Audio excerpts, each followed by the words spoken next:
16 June Lakshmipur সদরের royal হাসপাতালে ভর্তি করা হয় প্রসূতি মরিয়মকে। পরিবারের সদস্যরা জানায় ওই রাতেই রোগীর অপারেশন করেন হাসপাতালের মালিক মোহাম্মদ সোলাইমান। এক পর্যায়ে অপারেশন থিয়েটারেই মৃত্যু হয় মরিয়মের।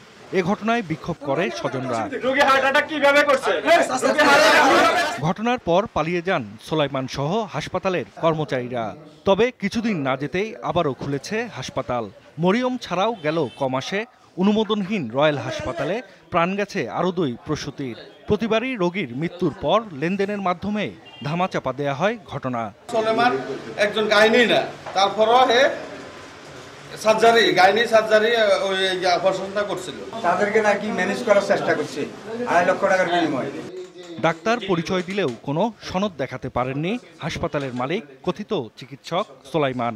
এটা সব মানুষের মহল এটা ফায়দা ওঠানোর জন্য এটা বিভ্রান্তিকর তথ্য এখানে ছড়াচ্ছে। নিউ মডেল হাসপাতালের মালিক ডাক্তার আশফাকুর রহমান পরিবার পরিকল্পনা বিভাগের উপব্যবস্থাপক ও জেলা বিএমের সভাপতি।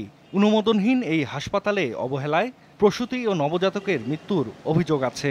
অদক্ষ দাত্রী দ্বারা যদি বাড়িতে চেষ্টা করে তার পরিপ্রেক্ষিতে পরবর্তী পর্যায়ে আমাদের আসলে আমরা দেখা যায় যে শিশু মৃত্যু হয়ে যায় অনেক সময়। ক্লিয়ারেন্স কোয়ারি থাকার কারণে লাইসেন্সটা আপাতত একটু স্থগিত করে রেখেছেন সরকার ও ঊর্ধ্বতন কর্তৃপক্ষ।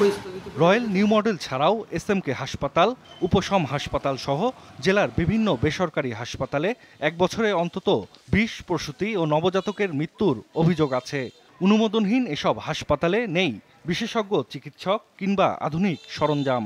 ব্যাংকের ছাতার মতো হাসপাতাল ছড়াই ছিটে আছে, কিন্তু সেই পরিমাণে কোনো মানসম্মত সেবা পাইতেছে না। সর্ষের মধ্যে ভূত, যারা ধরবে তাদের মধ্যে গাফলতি, হয় রাজনৈতিক প্রেশার, না হয় নিজেদের আর্থিক অবৈধ বেনিফিট।